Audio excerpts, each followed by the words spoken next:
C'est Jean-Yves. Je suis au Burkina Faso, à Ouagadougou précisément dans la capitale.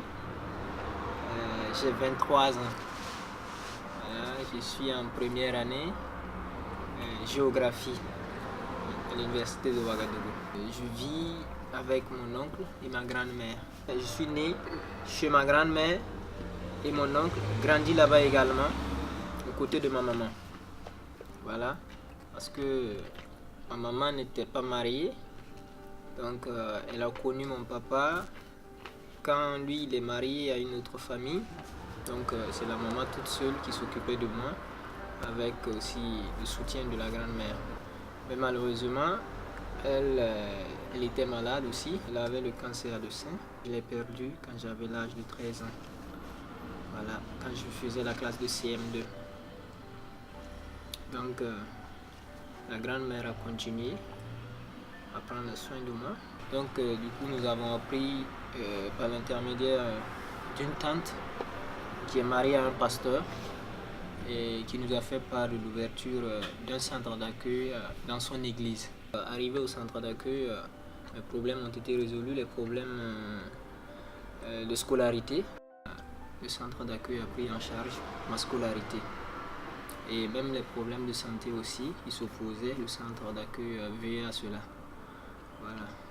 Donc, et grâce à Dieu, quand je suis arrivé, j'ai eu un parrain. Avec lui, j'échange des lettres. Moi, j'écris en français et c'est traduit pour qu'il puisse lire ce que j'ai écrit. Également, ces écrits sont traduits pour que je puisse lire aussi. À travers ces lettres, je découvre beaucoup de choses concernant son pays, concernant aussi sa vie.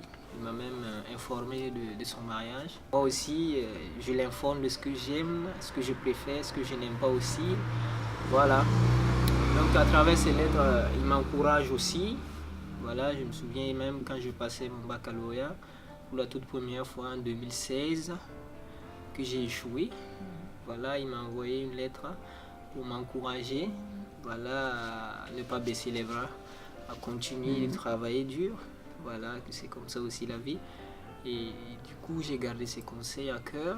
Et en 2017, quand je passais pour la deuxième fois, voilà, ça marchait. Je l'ai informé, il m'a félicité. Il m'a dit oui, voilà. Et c'est très bien, continue ainsi. Et tu verras que tu vas réussir. Continue de prier. Et lui, de son côté également, il me dit qu'il prie pour moi, pour ma famille, pour mes études. Donc, ces lettres me réconfortent. Voilà, quand je me sens pas, quand je me sens un peu stressé par la vie, tout ce que je rencontre dans la vie, quand je relis ces lettres, je vois une certaine confiance en moi.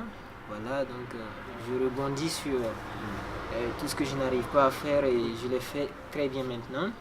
Donc ces lettres m'encouragent énormément. Je reçois plusieurs lettres en fonction des périodes. Je reçois des lettres de Noël, des lettres d'anniversaire. Je reçois des lettres de vacances aussi. En plus des lettres, en plus des échanges, je reçois aussi des dons.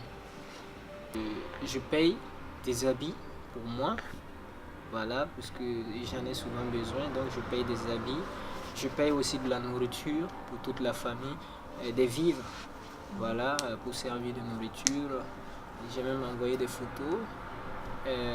J'ai payé également des livres d'études, voilà, des livres d'études en plus, puisque nous avons une bibliothèque aussi au centre d'accueil et souvent quand il en manque des livres dans les bibliothèques et que j'ai l'opportunité avec l'argent que mon parrain m'a envoyé, je les achète pour moi proprement. Je paye, je partage aussi avec les cousins et les cousines qui sont là. Voilà. Je dirais à tous ceux qui m'écoutent que le parrainage peut contribuer à changer la vie d'un enfant, je dirais.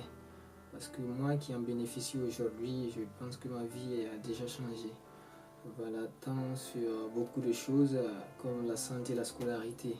Donc le parrainage est une très bonne chose et j'encourage et j'invite tous ceux qui peuvent le faire de le faire parce que nous n'avons pas aussi l'avantage d'avoir tout ce que nous désirons.